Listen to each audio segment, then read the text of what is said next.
Hey guys, it is the second day of harvest.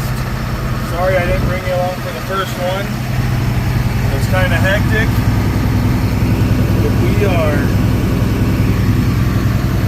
we're dumping in the semi there. A little focus, but yeah, and then semi's unloading into the bin there. We got a camera set up. Sorry for the flashing, but yeah, dumping in the semi there. You can see it dumping in the auger. Okay, I'll tell you what we got going on. Right now, we're in the 4955 in the Parker grain cart. They hold about 450 to 500 bushel. And then we're dumping in this semi. We've got it going into the auger. Here we go. We're augering it up into the bin.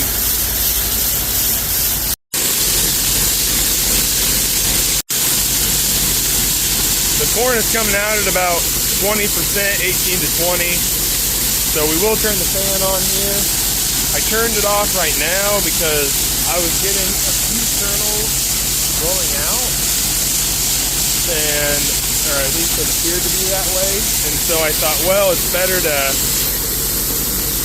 turn it off for now. We can turn it back on when we're back in the field or whatnot. So, but everything's working, going well. Got the combine running. We'll bring you along and show you that. Okay guys, we're back in the field. Just getting this one opened up. As you can see there, we got some on the cart.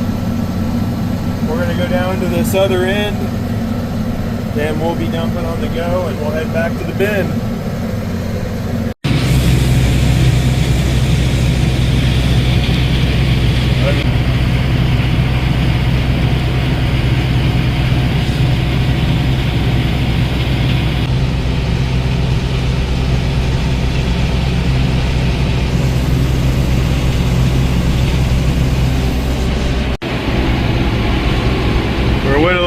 This portion of the field, probably over half done, and it's a pretty decent haul to the bin, kind of like through a bottom across the pond dam and up through a couple other fields to get to the bin. And he is to the point now where he is waiting on me. He's got some long rows good going here, longer rows, and we just can't keep up. We're not running that auger real hard or anything. So as I said earlier, this corn has been coming out around 18 to 20 yesterday on the first day of harvest. I would say today it's a little closer to that 18 to 17. We did apply fungicide to this. That's been a big deal this year. Hearing, anywhere from 20 to 60 bushel difference. And this is the first field. We don't know on our farm what it is. That's what we've been told. We applied fungicide to this. We used a plane. We've used a drone before. We don't really use a ground rig as far as corn goes on our farm. And you can kind of tell on the edges where the plane's not able to get as close to it. You can see a lot more disease on the leaves versus kind of in the center. Even what we were doing yesterday, there was still some green in those leaves. This field, I haven't really seen that as much, which would probably be the reason it's drier as well.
Hey guys, just wanted to update you. So we finished up that field we were at, got everything in the bin, and we were going to move everything over to the next field. And before we left, the tractor and cart I was in quit moving, so lost hydraulics, everything. So I think that's just the shaft that goes into the hydraulic pump. We'll get that, look at that this week, or have someone out to do that. And then on the way to the field, I sent my dad with the combine and had a flat tire, almost there. So that's on the list for tomorrow as well. So we did get the second cart hooked onto a tractor and moved over there. So we've got that. And that's kind of all we got. And on top of that, we need to go fix fence in the morning in a cow pasture. So we've got our work cut out for us. But all in all, it was a good couple of days there at that field, and we'll keep moving on with harvest.